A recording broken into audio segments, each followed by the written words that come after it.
Hello YouTube and welcome to the dojo. Your hero is Samurai Man, and today we're going to talk about Fall of Cybertron's Swindle. And this guy is either my favorite or my second favorite of the Combaticons. I'm not sure yet. But as you can see, he's got some pretty good detailing actually. He's got some nice silvery chrome detailing here and right here. Not sure what this is, but he's got it. Little purple here and here. I love these little exhaust things. It reminds me of Jazz, and I love that they included it. It looks great. The Decepticon logo, I freaking love it. It looks huge. It's bold. It's black. It's there. He's got these nice little claw things. I'm guessing it's for like ramming. Like he's a big all-terrain vehicle thing. I don't know. He's also got these exhausts here on his what will be his arms. It's a bit hollow. Everyone's complaining about that, but it's not too bad. I really do like that these are basically the knee pads. Not knee pads, but part of the knees. I like how the way it transforms is it really flows well with the rest of the vehicle. Like you can't really tell which end this is going to be on. If you detach it, if it's going to be here. If you detach it, it's going to be here because you do split this. So I like that. And this is the head here. Actually doesn't look too bad where it is, but there is some complaints about it. I will get into it, trust me. I do like how this kind of looks like an engine block, sort of, like it's in the back of the vehicle. I don't know if that's what they were going for, but what it looked like. Got these nice little black, I don't know what they are, pipes here. I'll get into more about the glossy paint that I talked about with the Onslaught review. He is missing some paint apps here that the exclusive version had, which is disappointing. The exclusive version had nice purple flowing through it, like Energon's supposed to be flowing through it, like in the game. They just completely took out. Same with here.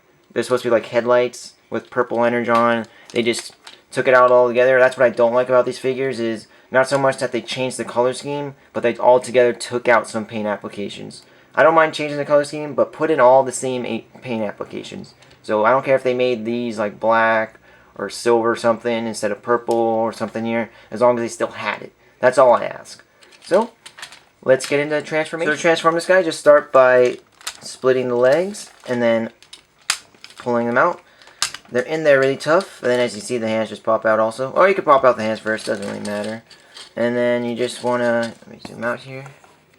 You just want to take these, they're on a nice hinge, bring them up, bring this whole torso part, or actually pop out the head first, which I will get into later about my complaints.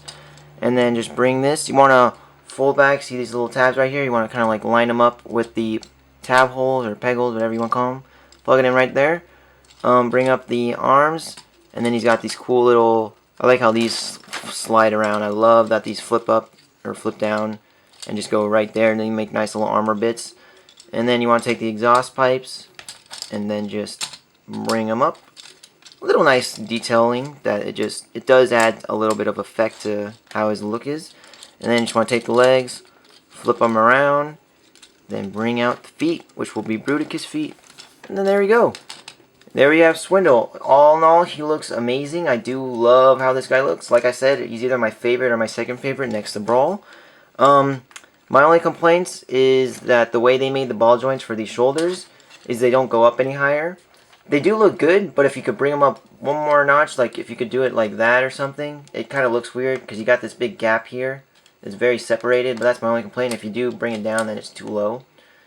So that's nothing big, but just my 2 cents. As you can see, once again, the paint is done not that great. See that nice little sliver of yellow in that purple, which kind of is a bummer.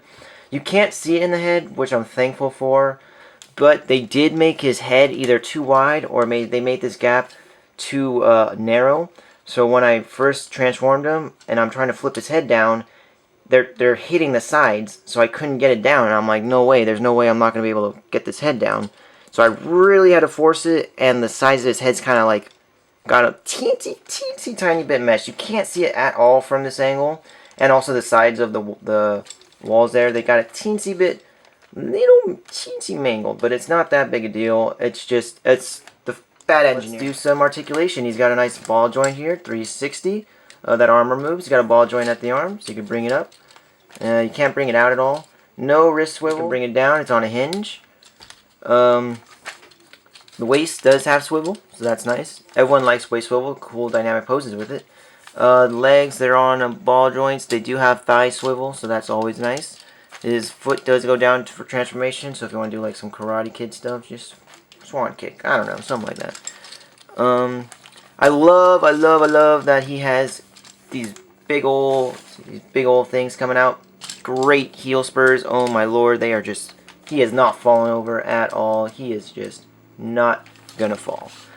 He does have a little bit of gappage here, as with Jazz. I don't know if that's like a recurring theme or something, but he does have that. From the back, nothing going on. I will commend Hasbro for this. This is the connector port for his Bruticus mode, and they did engineer it into the back for it. It does like transform out when you put him into the foot mode. So I will commend Hasbro for that. I thought that was a nice little touch that it is integrated into the robot mode. So that was nice. But he is very back missing. You do have missing back pieces, as you can see from there. The back is just not part of the transformation. I don't know what to tell you. So there's that. As you can see, comparisons, he is bigger. So that's nice that we do have big figures. I have here my War for Cybertron Optimus. And as you can see, Swindle is taller. He's actually taller. So for people saying, oh my gosh, these toys are getting tinier, not so. That is not so. I honestly feel like it really just depends on the toy, the robot mode, the vehicle mode. It just really has to do with that. He has a very bulky vehicle mode, so he's a bulky guy. And Shockwave, he has a very slim vehicle mode, so he's a slim guy. I honestly don't think this is going to be a new thing, that they're going to be all consistently smaller. This is just, we've had small figures, we've had big figures, we've had prices go up, we've had all kinds of stuff. It's just the timing is bad. The economy is bad right now, so obviously the prices are going to go up, and coincidentally the figures that they're making just happen to go smaller. It's just the alt modes and all that just happen to make the figures look smaller. I don't think it really has anything to do with like they're missing out on money and stuff. They can't afford it. I mean, they've been doing this for years. I'm pretty sure Hasbro's got plenty of money to do what they need to do. It just has to do with the figure itself. So as you can see, this is a bigger figure, while Brawl, just for how he has to work in with his Bruticus mode and everything, is a smaller figure. It just has to do with what the figure's supposed to accomplish, what their robot mode's supposed to accomplish, what their vehicle mode's supposed to accomplish. There's many factors, so don't stress out about sizes. Prices will go up. That just has to do with completely other stuff. Sizes, I think, really just that has nothing to do with the prices. That's just my 2 cents. To put him in foot mode, you basically just want to transform him back. I don't even know what I'm doing. There we go. Bring the head down. See if I can get it down. Yeah, so you gotta really get it down there. And then flip around the legs. Oops, flip them all the way around. Bring them up. And then bring out the port, or the peg, or whatever you want to call it. I don't even know what the words are. Bring these down. Flip these armors back around. Just do that. Oh, flip around the exhaust pipes. Just pretty much transform them back in the vehicle mode, and then there's the only difference is one step, and I'll show you. Here's the only difference between his foot mode and his vehicle mode. We'll have the feet out. And then here he's got 2 different tab ports, and really quickly, I just want to point out again with the glossy, there is some paint chip right there. So that's again the glossy paint. I hate it. Anyways, so there's 2 ports. The difference is you put this into the bottom port. You just wanna, there we go. You can get it on both sides. There you go. So that's the only difference.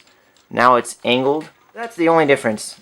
And once again, beautiful, beautiful. Love this as a heel spur. Works out beautifully. Even his back doesn't look that bad. It looks pretty filled in actually. So that's good. And yeah, there it is. There is Decepticon Swindle. Really quickly, here's his weapon. I completely forgot to show it off. If you want, you could plug it in right there. And we're going to pretend this is his vehicle mode. And there it is. Weapon mode. Looks pretty cool. I actually really like it. This has been Samurai Man. I want you guys to have a great day.